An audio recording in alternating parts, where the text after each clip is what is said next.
everybody. Welcome to the HIVE AI industry panel. My name is Chris Hebert. I'm with Side Effects in Toronto.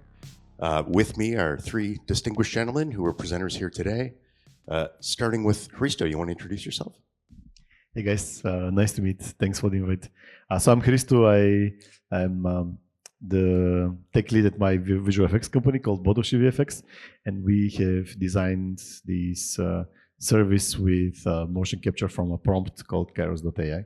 So I've been doing a lot of simulation work over the years, and then I did VFX supervision work because my own company, did some managing the business of the company overall, and now this kind of a product management work for this service. Right. Didier? Hello, I'm Didier. I've been doing that job for a long time, about almost 30 years, and worked on different companies for 10 years in Soho, essentially like a Cinesite, Framestore and stuff. And now I'm in Montreal, and I left a year ago a Netflix scanline, and I worked with X-Angle Studio, like a shooting studio with photogrammetry. Nothing. Hi, I'm Eldad Seri. I'm a technical artist, art director, using mostly Houdini, but also certified instructor for Maya and Unreal, and mainly teaching, doing freelance, independent. I have my own company, and enjoying Houdini. That's it. Excellent. So I'll start by saying a few words about Side Effects and Houdini and our perspective on AI. We have always had the goal of making a procedural creative platform since 1987. And that's still our goal. We see AI, when done really well, as part of that process. Machine learning and AI we're using synonymously today. The goal is to empower artists, have artists at the center of that process. Currently, we're doing some research. We're seeing research being done in the community that includes sometimes some sources of data that may not be validated and, let's say, quote unquote, ethical, but it is available. And so researchers are using it to do some testing and to start to build these workflows that when the ethical sources or the properly licensed versions of data come to the fore, and we're starting to see that already. We're encouraged by those companies working on that. When those sources of data start to become more available, as well as your own trained data, that the workflows are then ready for you and ready for your creativity. So we want to make sure that Houdini is well positioned and that the workflows are in place for you as artists. So with having said that, where would you say that we are in the sort of historical spectrum of AI, like compared to maybe a few years ago when all of a sudden it was sort of came out into the community and we all saw these things popping up. Now, where are we in the AI spectrum history? Maybe start with Didier. Well, that just speak just for me. I think we going to a transform of the industry, the tools, and the way we see, conceive, and do image. Because now the UGC is starting to come, like user graphic content, so people start to be empowered to do their graphic content. So lots of things where I started, like back in the 90s, like you had to compile your software to do image. After it became like way more accessible and stuff, but now I think it's more about like how much people want to actually create. So for me, that's what it is, because you can do way more things way quicker than before. Nobody knows really, first, but because that's why you see these huge gambles being played out. So what we could do, because we don't know, what we could do is we could imagine these different versions of the future, and we could bet on some of them. Like we could position ourselves for some of these versions. And there's a spectrum. There are versions of the future which are, for our kind of background people not as empowering, and there are visions which are more empowering. So I choose to. There's plenty of reasons maybe to consider all of them. I think that kind of just from a point of view of a person who's been doing this kind of stuff for a while, looking at where things are at right now, and simply as you know what can be done in this, exactly like you said, user-generated content paradigm. It looks to me that that we are not going to get to a place where where all the types of forms of this kind of content / culture, entertainment, art that people consume, perceive, are going to be user-generated content. It doesn't, to me, look like that's the case.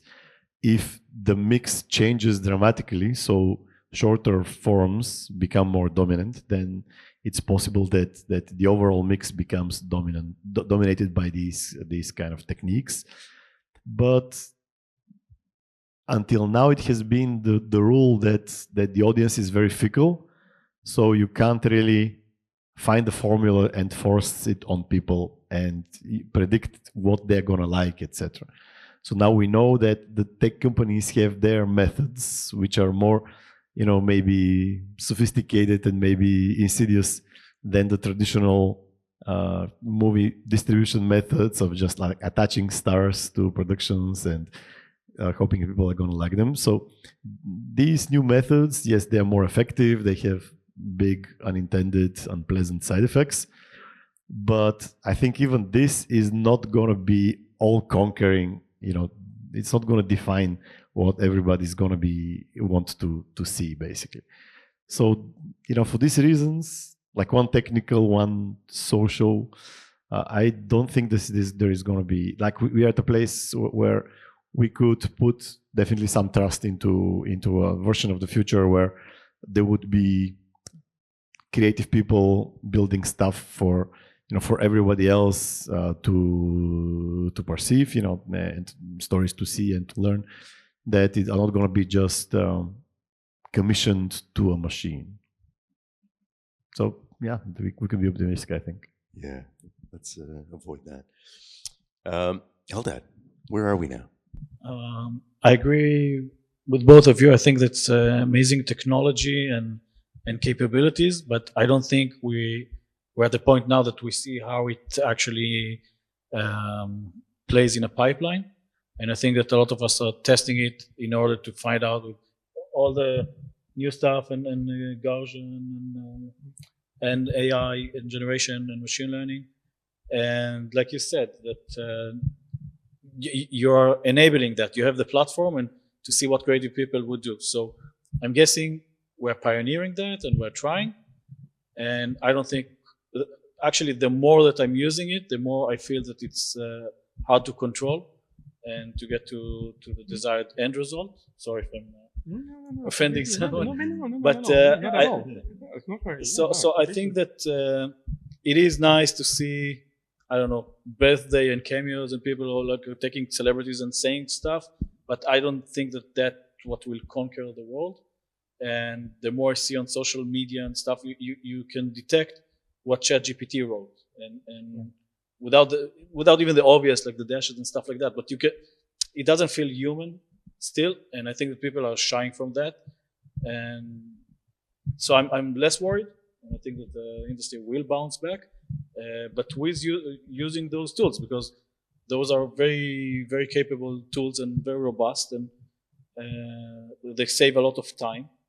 And I do think that they will be a part of the new pipeline, but not sure, not the end result. They're not going to replace people. That's what I think. What are some of the upsides and challenges? But we'll start with the upsides of combining AI with Houdini. Upsides? Node-based and control, and I think that what I showed, I think that from most of the people here, I try to, I'm less technical and data-driven and more creative, and trying to see how it can be combined in either textures or basic or beginning of the pipeline, mesh, 3D mesh, and maybe data or stuff like that. But being a part of it, and I think that I think that it will go, and I hope. But Didier, what would you say? What are some of the upsides? I think from the upside, I find the flexibility from literally from 18.5 to 19 to 20, 20.5, 21. Like a lot of things where you had to do it a certain way, or you would not be able to actually scene assemble and render or stuff like that. And now it's became more simple. You don't need as many people as before, because I think back then, I remember we used to use crazy technique to do something which is actually simple. It's just because sometimes the math were not there, sometimes the computer were not powerful enough, and I remember, like, yes, I see some people in the room, like, about the windswept hill at for Harry Potter. That was the CS photo mesh. That was the first time we were doing photo scanning. Like, people didn't even know what it was. And just before that, for my SUP, I had to model block by block the walls of Clash of the Titans. You know, and, you know, yeah, but that was that. And people would not trust. And I tell you what, like when I was at BUF back in '95, we were to Imagina, and people, we French, were laughing at the Americans to have take the piece of the animatronics of the dinosaur and scan it. You know, I remember clearly, like Rodolphe and stuff saying, like, "Oh no, that's not even modeling. You kind of like trace. We are modelers, da da da." And now it is. Look, you know, there's nothing wrong about evolution. You know. Just do. And I think of it as, you know, you materialize intention. So, you know, for me, Houdini, this has been an enabler in just materializing intention in a big way, because just some things, like with some things, your intention is straightforward, simple enough. You can sculpt something, you can draw something, but some things are so complicated, moving, interconnected, that your intention is difficult to express. And, you know, Houdini has been very powerful in enabling the expression of these type of sophisticated intention. And I think just these tools actually are giving you one more layer of you know, of these building blocks that enable this expression of intention. And this is, I think, a good way to use them.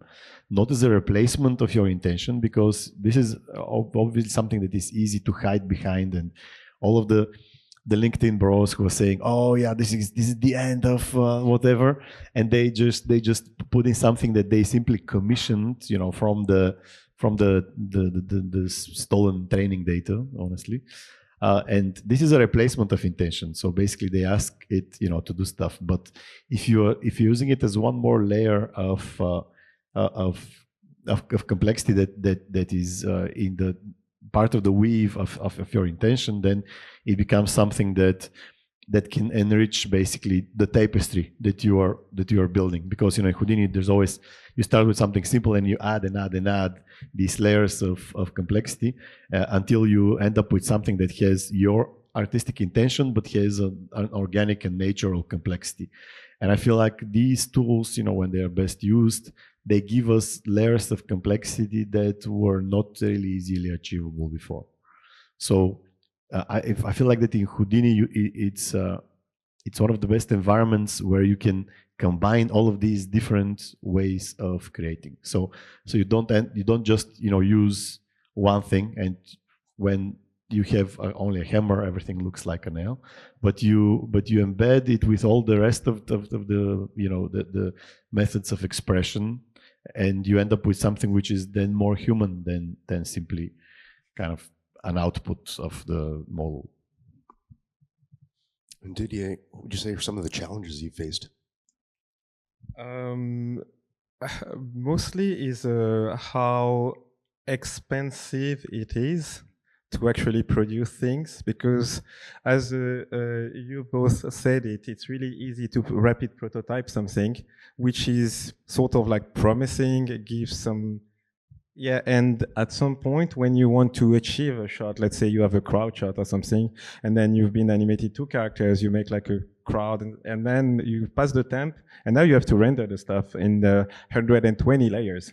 So now like you go to the rend pod, and then your producers jump right to the window because, yeah, that's how it is. It's doable, but it's so expensive that you need to find a proper and clever way to, instead of like running like a iteration on iteration on iteration on one character walk, you make a walk cycle so and you animate on top, and that you kind of like minimize the like the $5,000 you're going to make your working cycle. Hold A question about challenges. I think that for now the technical part, it's not even technical. There are so many models and so many ways. Let's say Conf UI, you need to pick your checkpoint and your VEA and your latent case sample and things I wouldn't even know, and that's just for an image. And if you want to do 3D and then project it back to as a texture and UV and project it to a 3D and motion, so it adds a lot. That most of it is very, I don't know, geeky or very niche, and you have to figure out ways like with the beta and things that the Conf UI and Houdini. I wouldn't be able to do it without Rafa's help.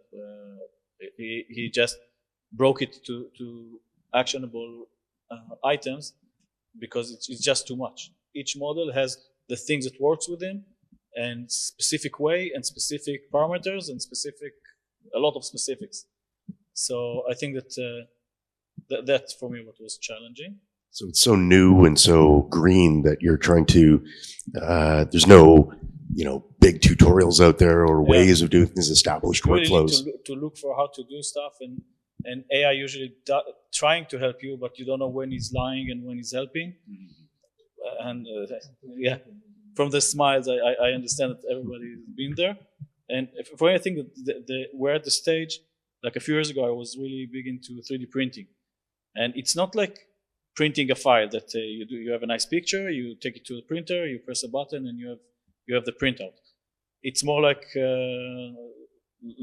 50, 70 years ago with filming, that you had to go to a dark room and all the chemicals and all of that stuff. So you need to figure out so many technical issues and be very, very in the details that usually it's not what you want to do. You want to create, you want to print, you want to see beautiful things. But you have to do it in our profession, especially if you're amongst the first people who does that, because the rules haven't been set yet. So for your point also with the moral issues and everything, it's not there yet. So. And I think we could say the same about proceduralism, back in the old days, especially. Back in the old days, especially, Houdini had the steep learning curve that we've heard so many times about. But as, the Houdini has gotten better with UX and there's more learning materials now, I think this will also require those types of maturity, maturations, if that's a word. Risto, challenges. Yeah, I think challenge-wise, one of the most important ones, because important ones is on the business side of things. Because my background is not just being an artist. I'm also managing the company as a business, and the huge marketing money that the tech giants, the tech giants are putting into it, are selling an idea which is great for them, but is devaluing our work. So handling and kind of countering this story with an alternative story of ours, which is not backed up by that much money, that is telling the entire story of art, culture, entertainment as something that people communicate to people, and the meaning is coming from this human connection and from these stories. And it doesn't come from the large volume or the low price of the product, something like this. This is challenging just because you have to go counter this huge money river that is coming at us. So I have a friend a director and a writer, he says, I feel like we are coalescing into small group of people who need to build this vessel, kind of a cup, to put in all of these virtues of the culture that we're building, and just carry it through sometimes when there is a little bit of a challenging circumstances, and carry it across the river to the other side. So maybe this is part of the recipe, but definitely something that we need to think about. I know everybody's feeling this pain, this challenge, and I hope that this is something that teaches us to act together more than we used to, because we have this tradition of this field of work which is very global. People are very loosely connected. We don't have a tradition of together acting together to protect our interests or to tell a story, even to message. So I hope that this is gonna kind of push us in this direction. So I want to talk about what are some areas of this sort of AI CG hybrid pipeline that are more ready for production today. And you've presented on some of those things today. But let's assume that somebody watching this video might not have seen your presentation. So there might be some summarizing of things that you've presented today. But let's talk about that.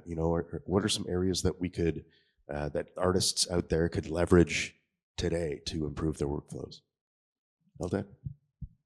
For me, I think that from the initial stages of the pipeline, so things like concept, textures, basic 3D mesh, and then build upon it. I don't think that compositing wise it's there yet, because inconsistency issues and even the final touch of something that's yours. And we saw that with Didier's work that you went with the compositing, but then you kind of like a step back with 3D and recomposited the 3D part. Yeah, because you use the data from your inference. You use the data to train. So that's what I find interesting when you start to go to the LoRa. But yes, that's still a steep curve, and we should be more, I would say, with people who take interest in that, and not necessarily as a generative prompt AI. You can have people who do AI mockup or physics, or stuff like that. It's really valuable. Upscalers are also. Yes. So yeah, I think that's for me, I find that really interesting. So maybe you can pick up from there. Like, what are some areas that are ready for production? Ready for production, I would say mostly the tools which, just out of my head, the tools which are adding dynamics and tracking with a minimum of help of AI that you can easily reproduce in Confi UI, but it's, as you said, it's not as straightforward. So sometimes those tools are, like, for example, when Blender did release MCP and you could prompt something and put it on, that was cool because a lot of people who are using that, like my daughters are using Blender to do stuff, but they're using it as well. And it's really interesting to see from 12 years old and stuff, the way they approach it. And another thing which is, to go in your sense, is there something really, how can I say that? En français, we say pernicieux about that AI creation, because you can have the feeling that there's no boundaries anymore. But the problem is, like, you're not doing it. That's a real difference. And it's not yours. No, first of all, it's not yours. And secondly, you're not even doing it. It's like my daughter was like saying, like, yeah, but so I can pass any exam. I'm like, no, the computer will pass the exam. Yeah. And the more you would do that, the more you would, we've been like, I don't know, we've got like 100 years of experience or something, the three of us. So like a model, like a character, we used to model like a cartoon character with a big nose, and then more realistic to, like, But if you have never done that, It's a long personal journey. Exactly, it's like makes you better. Yeah. And it's because of that you understand those tools. But if you have that with no experience and humility when it comes to creation, you know, it's really tempting to start to become a fraud. You know, because no, you can go to, I don't know, like South America or whatever, Botswana, or and pretend being, you know, and just being with your, I don't know, like your triple SR or something at home doing things, you know. But the truth is, you know, you don't know how to sculpt or to draw and stuff, you know. So that's the reality. So that's something we should all be, because we share that thing. And as you said, like the creation itself in the Western world is at risk, because way too many people becoming complacent. And I don't know if you guys realize that how much the young kids can't even write anymore cursive. And it's actually calligraphy is actually an art. Most of people don't even know that. My daughters discovered recently that actually a film was a piece of art because you actually have a stock with photograph on it. A vinyl LP is actually a piece of art because it's like a vinyl with actually encryption of the score in it. When you have like an MP3, it's nothing. You enjoy it, but it's nothing. So that's, for me, that's one of the. Just one word about what you said. I think that. I'm not going to say mine after that. So what I'm thinking that the art is in the imperfections, and what AI makes is trying to make averages and prediction and perfection in composition, in color, in motion, in whatever. And that's what, I don't know the word in French that you said, but you can detect it. And then it's, and there will be a backlash for sure, because we're already feeling it. Like you see something that's a perfect AI image, and you're like, yeah, I just want to see the one that a human actually took, or a human created. So there'll be that for sure. We're already seeing it.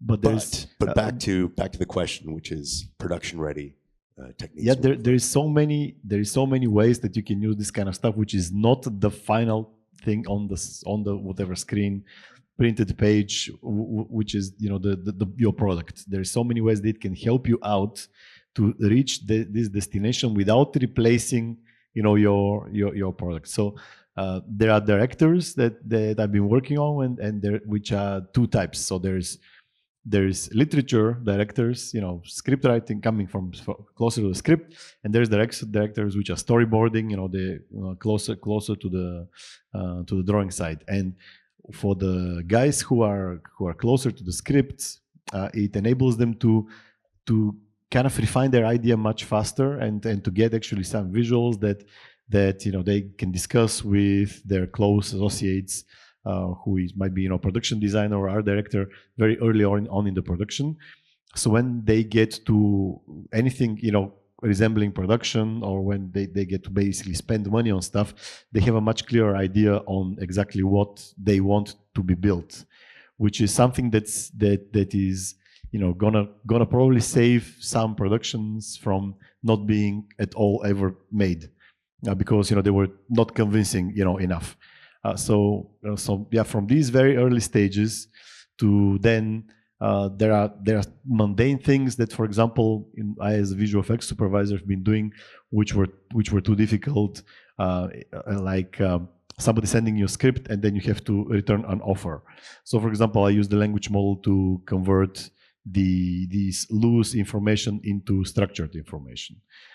This is helping me a lot. I mean, I have a table with all of the shots. I can ask about, you know, shooting locations, or I can ask about, you know, what pieces would be on each shot, so I can get like a richer table. Yes, I need to edit it after, but still it's you know, a fraction of the time. So it does help.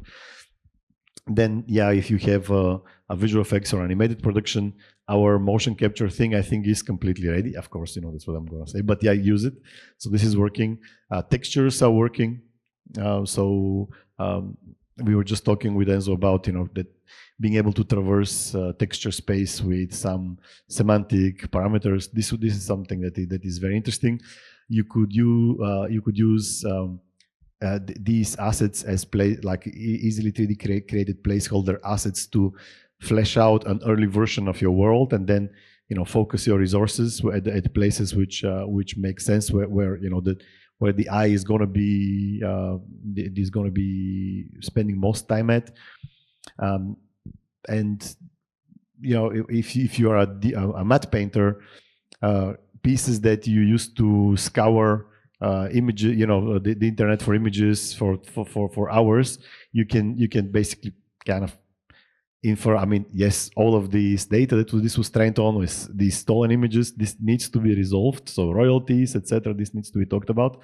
But if eventually it works, you can generate these pieces that you use to populate your DMP with, and on some smaller productions, like especially TV style productions, which do not require a lot deep grading, you could have establishing shots which are distinguishing your kind of a theatrical and close scale production, or, with something bigger. So you could just give it an extra dimension to something which might be otherwise very intimate and small. So there's plenty of ways. Just we should. I think these general public's focus that this is the thing which is making what you see now, that we have to swim against the current a little bit, to say, okay, this is a piece of what we are building. This is not the thing that we're building. Yes, maybe if you are a TikToker, and the kid who is now trying to do stuff, or like if you're a satirist, or you're doing some kind of, because satire is great. We need it, and this is a super good tool for satire.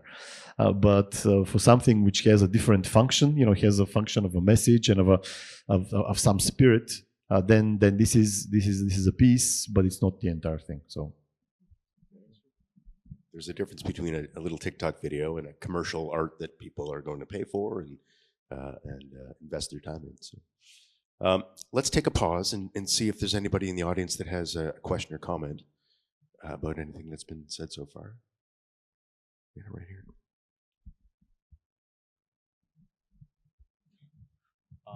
Do you guys think there's an AI fatigue coming in future? Like there was kind of a superhero fatigue in past, like just a couple. So like right now, even if I go to see like a reference, to create my art, all I see, like even in reference, there will be like AI generated image. So it's like even hard to find like real reference nowadays.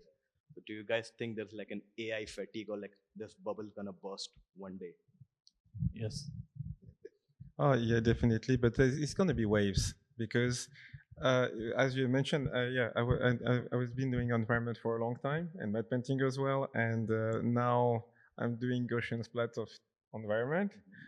But that's that's still the same as you said. It's to a certain degree.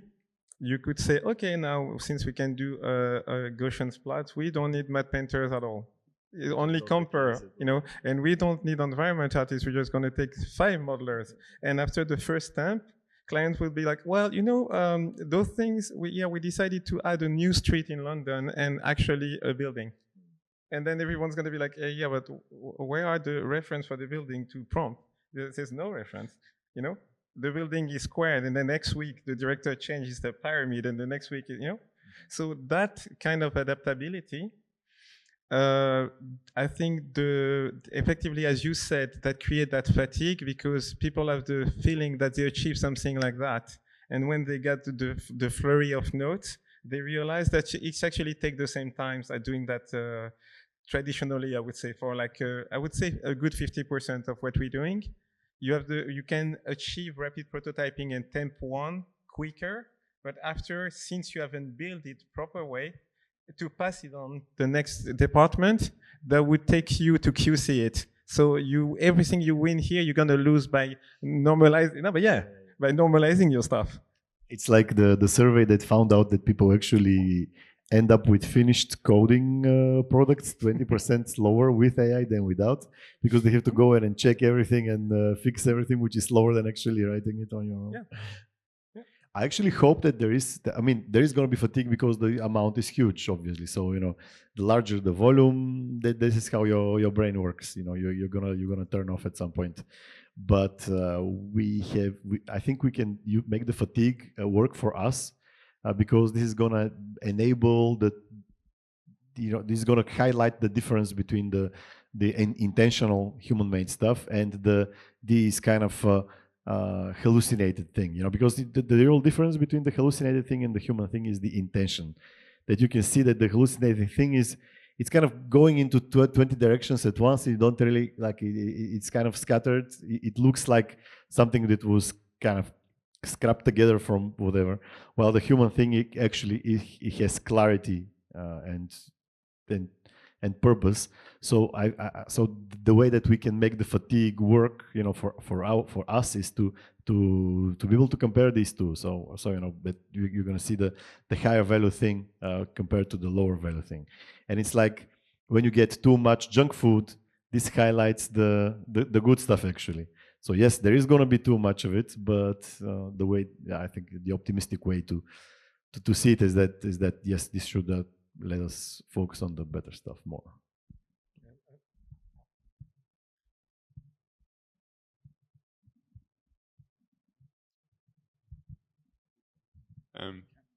It's interesting hearing this discussion in relation to AI, considering I imagine this sort of same opinion was levied at 3D and digital art from the start of those technologies. And it's, I guess, I wonder, because I agree with you in the sense that AI, purely using AI, does sort of lack intention and doesn't have the same soul, if you were to put it that way, as human-made intentional art, regardless of whether that's sort of digital or analog or is there some kind of thing that you think makes something more soulful or human that sort of transcends whether it's digital or analog that AI is missing?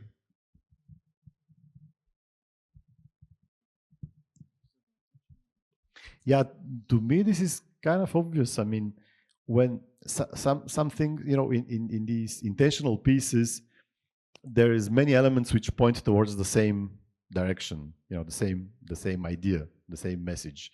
While in the non-intentional pieces, but maybe also in kind of not enough refined pieces by human authors, there are things which point in too many directions, so it becomes unclear. It's kind of vague.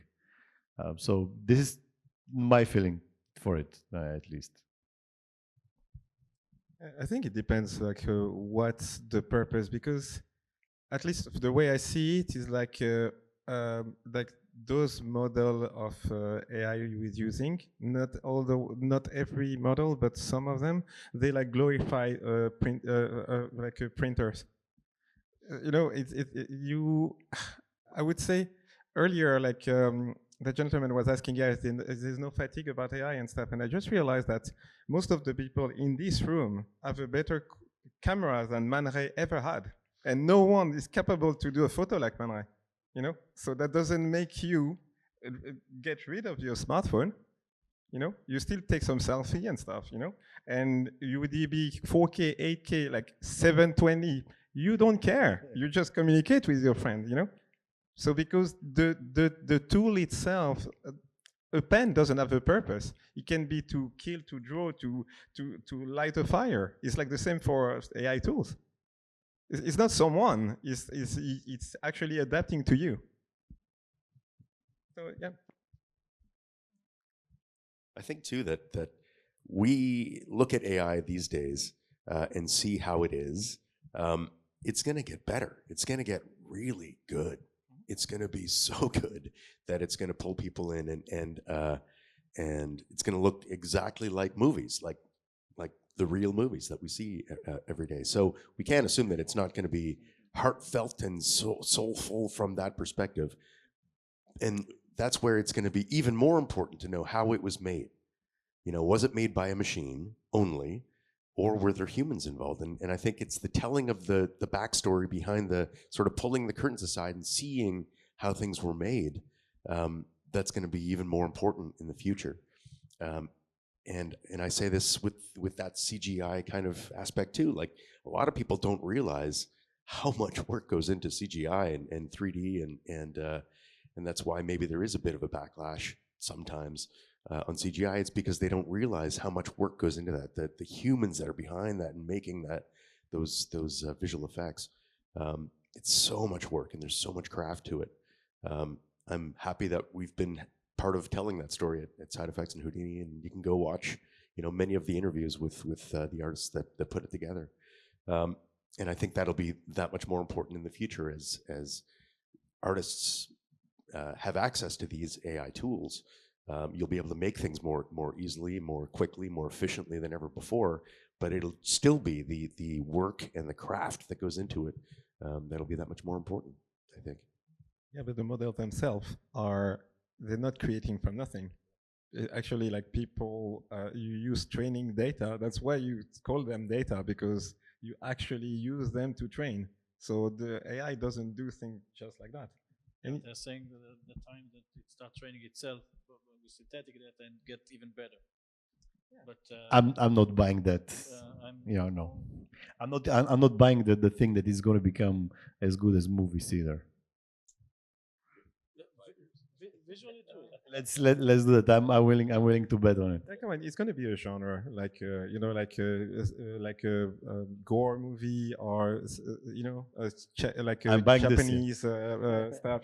That's going to be a genre, because you can do you can't stop people to create, but that doesn't mean that everyone is Orson Welles or something. Yeah. So but they can have fun making films.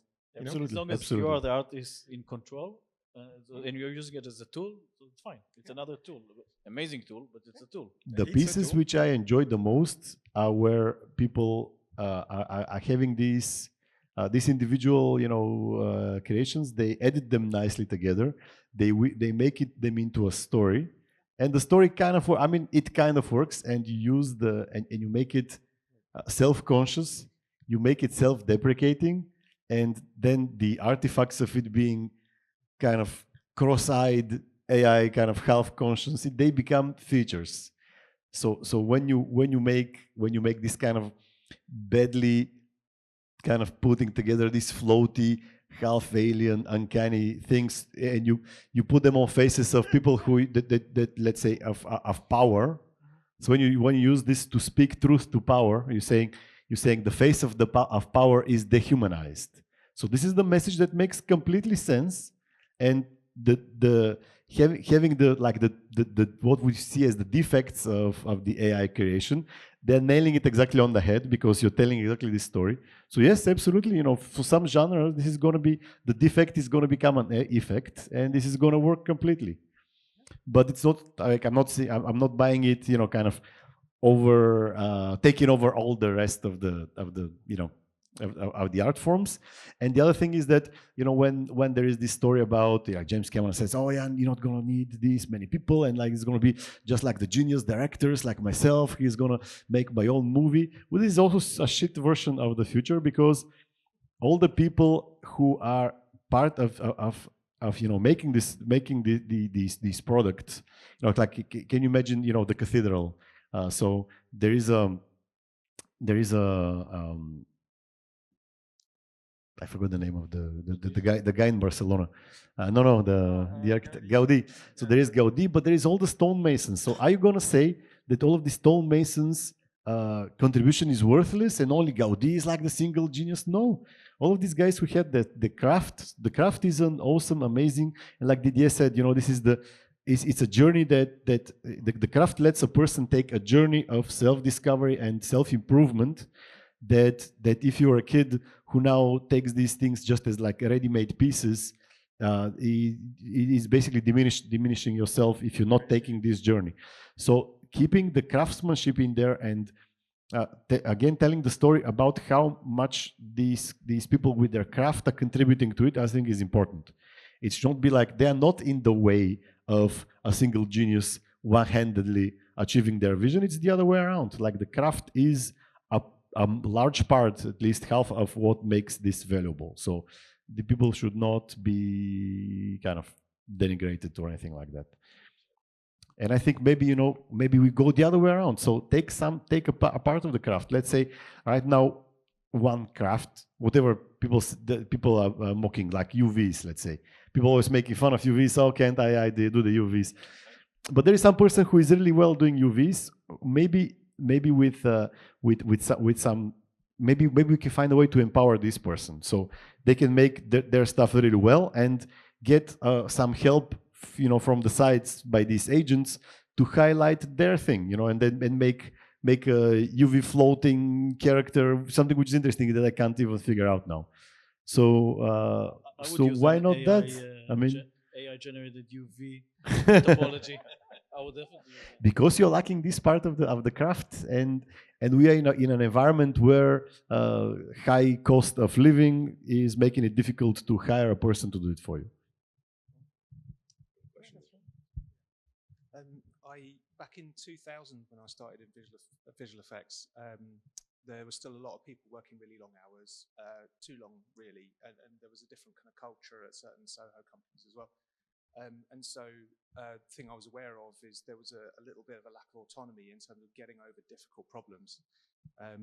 The one thing that was a barrier for me is I managed somehow to have a career in Houdini without writing more than 2 lines of Vex. Any H script really worth speaking of, a couple of expression things, but I somehow managed to pull off a career without scripting anything, which is I'm really pleased about. But I just noticed 2 years ago, ChatGPT was really rubbish for trying to create some Houdini-based Python. But I just tried it out the other day, and I managed to put together an HDA in about an hour that would have been impossible for me, and it actually worked. And it was able to create loads of nodes and do other stuff. So that was finally that bridge for me, for someone who's just never going to be that great at coding, to be a technical director in a way that I had hoped to be originally, perhaps. And I was always fascinated with that relationship in terms of Houdini people. Are they artists? Are they TDs? Where is that threshold? Which doesn't appear to be there anymore. So you've now got a group of people who are able to jump that gap a little bit more easily.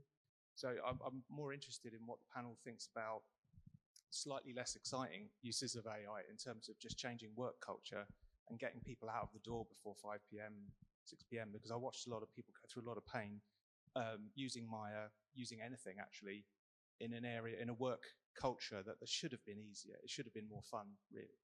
But it does seem to me that AI can really help us with that, but it's not as exciting as image generation for sure. It's just to do with HR, but it feels that's the stuff I'm excited about because it lets people get back to their kids, right?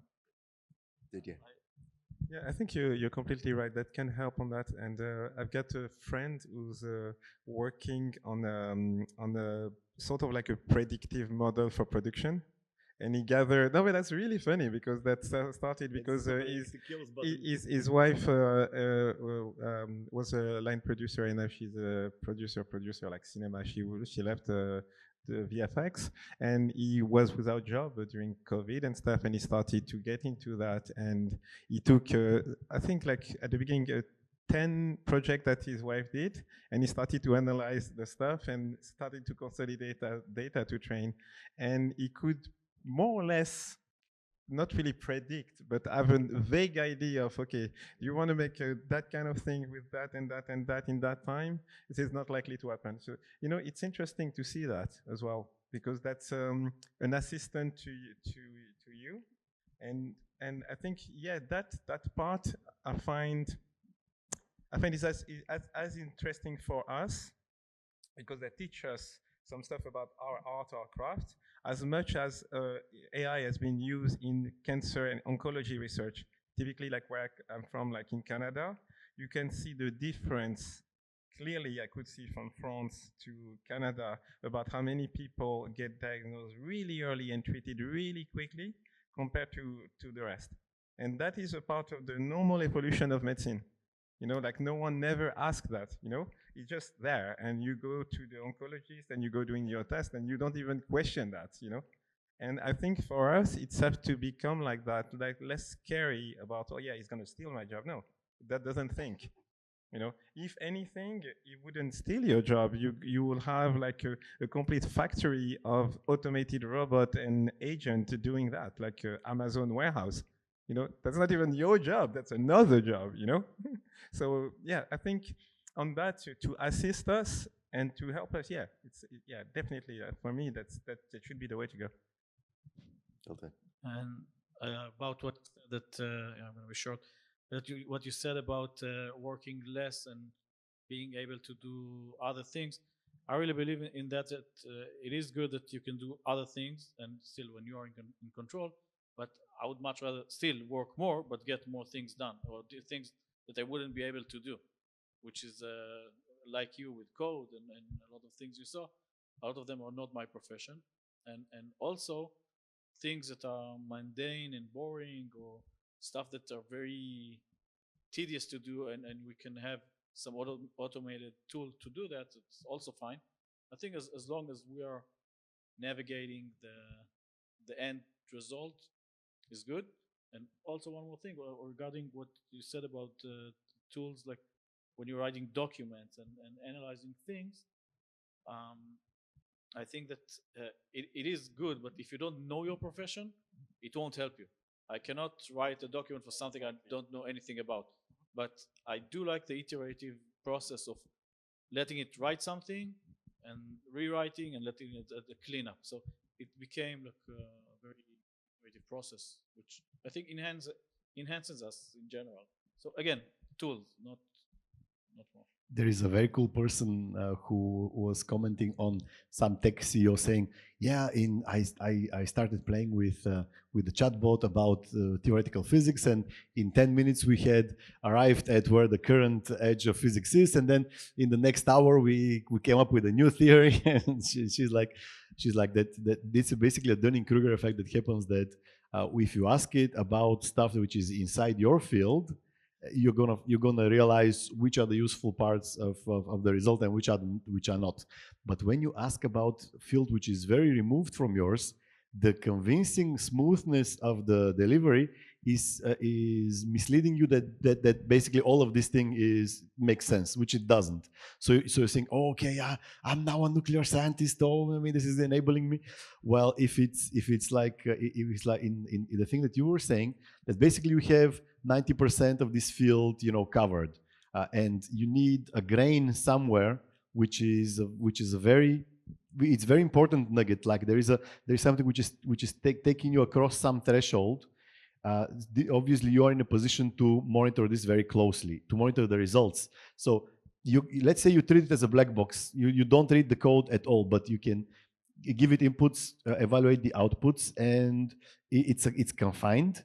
So yes, I can definitely see, and I have had also these experiences, just like what you were saying. I also coded a little piece that I was missing, like connecting two systems, and I vibe coded it. It's whatever 100 lines of code. Maybe if I study a little bit, and I can make it maybe in 30 or something like this. Which code-wise it would be better for every person who actually is coding.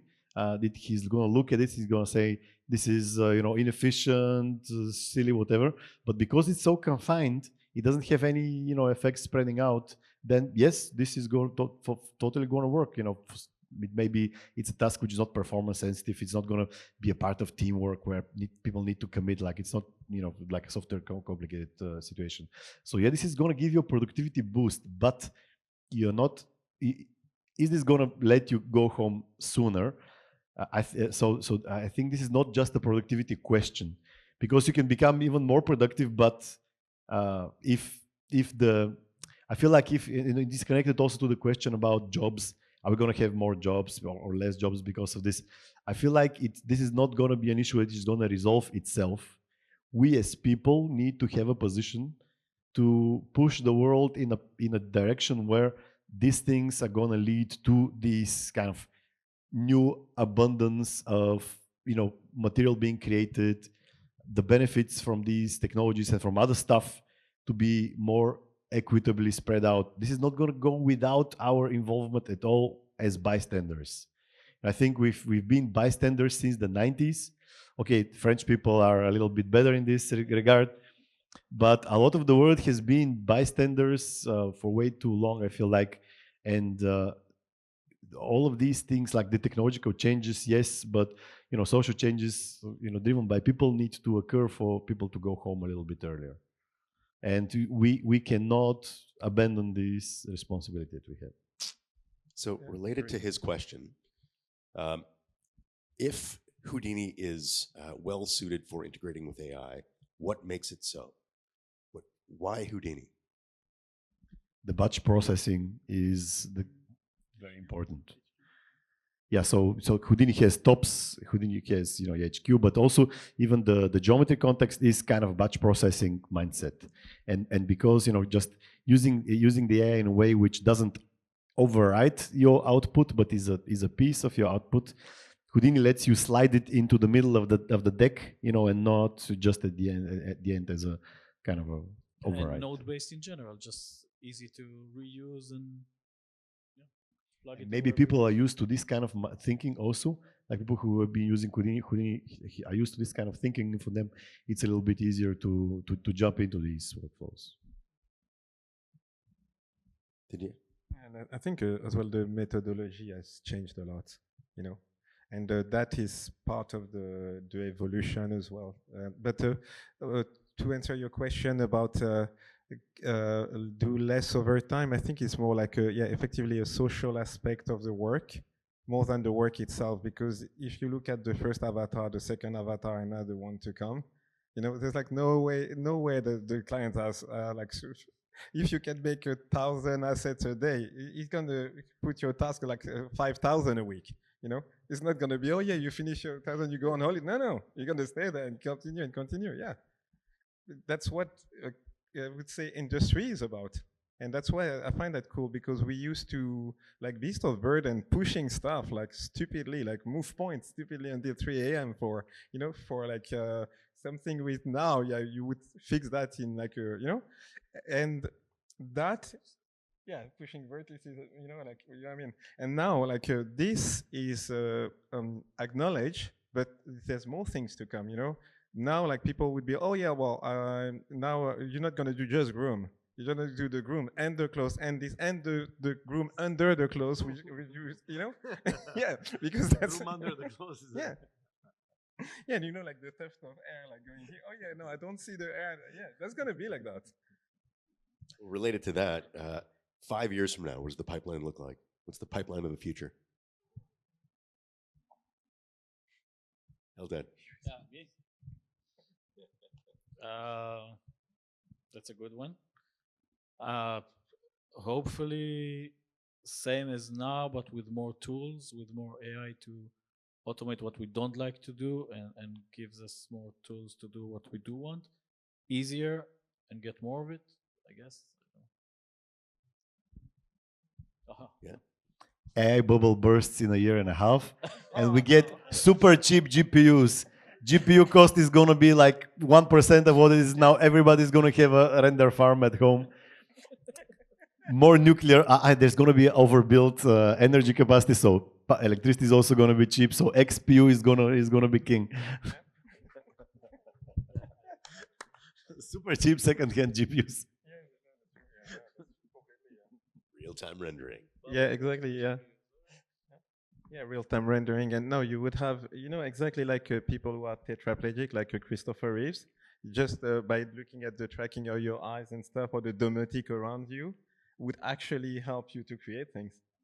Because that's how, like, look, if you have a conversational model like Claude and Quan and Claude, it adapts really, really quickly to you. So if you now put like I would say Houdini 25 or something, you're gonna have probably these kind of things where it's gonna be like, what kind of things you need to do, what is your mood, how long do you need to do that, and then you're gonna come up with like this kind of trees automatically made, and then if you want to refine and be better, another tree or something like that. You think you still have specialists in it? Let's talk about a bigger studio. You still have specialists. You still have a modeler and a rigger and an animator and a CFX. Maybe not in the same order that you're saying and same as now, but you will have specialists in each end result or each point. I do believe, because you need people specializing in something, in intent, but maybe not the same as we have now. You probably are going to have the same specialists that you have now, but they're going to be fewer, and they're going to be arriving later in the process. So when things need to have that final push towards really great quality. So all of the rest of the work, like the early conceptualizing, sketching of stuff, is going to be done by people who, let's say now you are an okay modeler, and you can do a bunch of other stuff. You're probably going to be pushed out of actual, sculpting, because it's only going to be required at super high level. You're not going to be able to do it at this very high level. So you're going to be pushed down towards more generalist, putting things together. So probably there's going to be some kind of a stratification towards like the super good people becoming the only people who are specialists, and the rest becoming more of a generalist. But also I think there is like, let's say the coding part starts working much nicer. You guys are how many? Like you guys are a few dozen people in the company. There are things that are very niche. So I'm assuming that you have a huge, roadmap wish list, and there are things that are very niche that you're not going to do because you're not seeing this helping out everyone.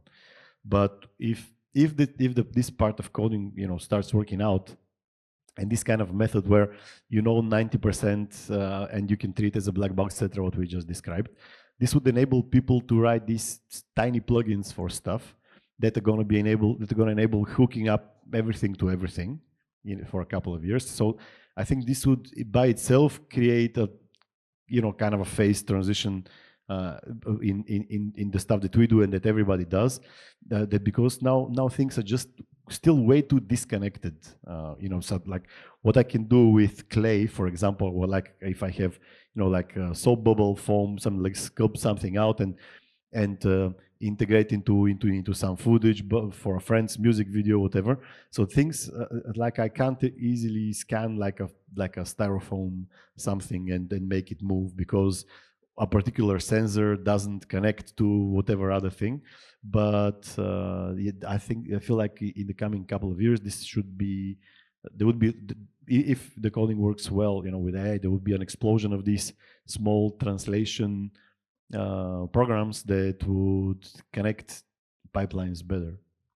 And this would make the whole thing feel different.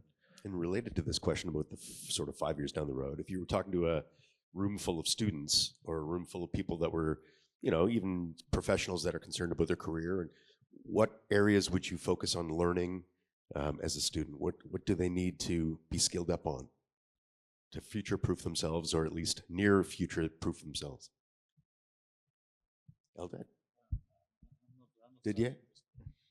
Did you? Well, I think it's going to be like more like a la Renaissance type of people, like humanist artists, more than there's a lot of things that people are depending on, like clicking here and clicking there to have an AI things, but it's actually come with an understanding, as you were saying as well. It comes with an understanding of what it is you're looking for, and the less people would cultivate themselves, the less they would be able to make the difference of all that many choices that AI bring you. Like let's say you try to write an episode of Friends. You have like the dialogue and stuff. Try to just take that and ask your conversational to make an episode as funny as Friends.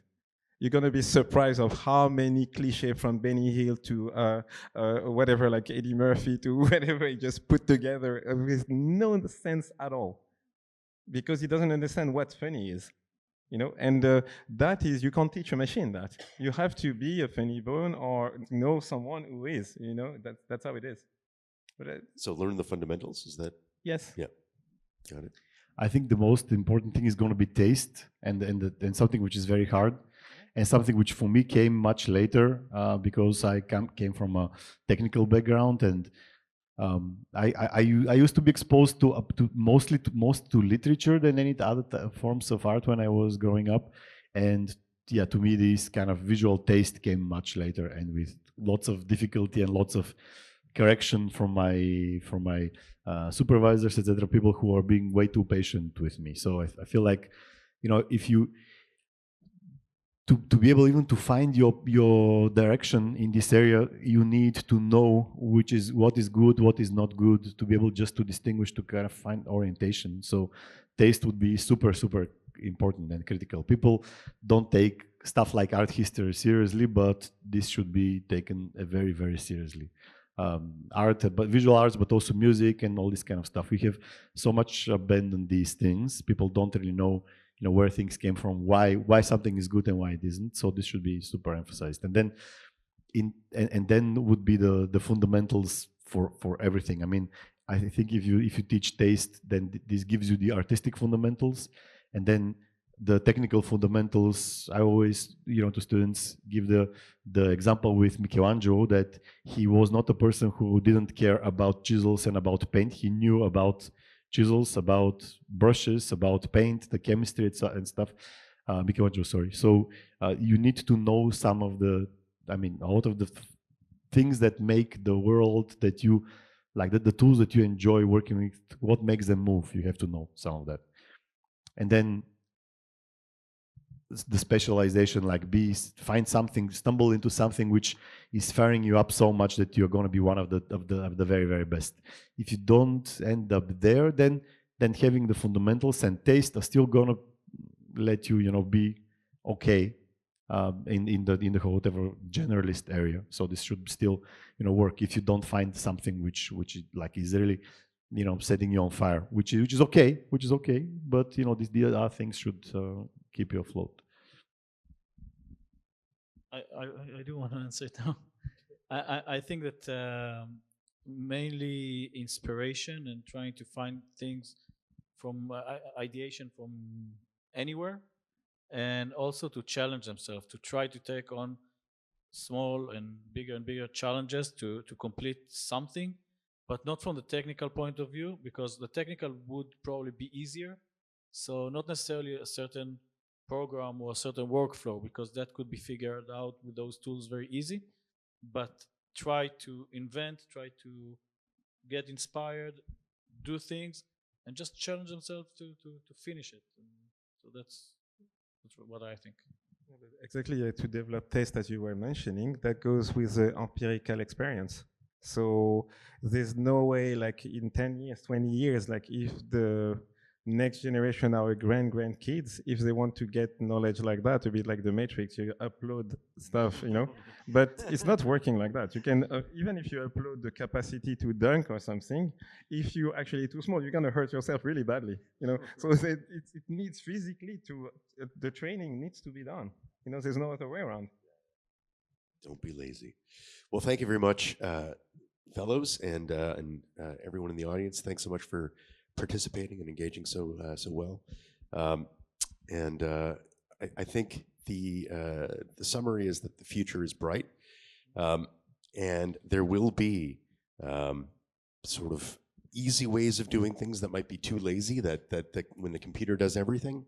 But the human craft will be rewarded, I think, in the long run. So thanks for weighing in and give us your visions. Thank you very much. Thank you. Thanks, everyone. Thanks again.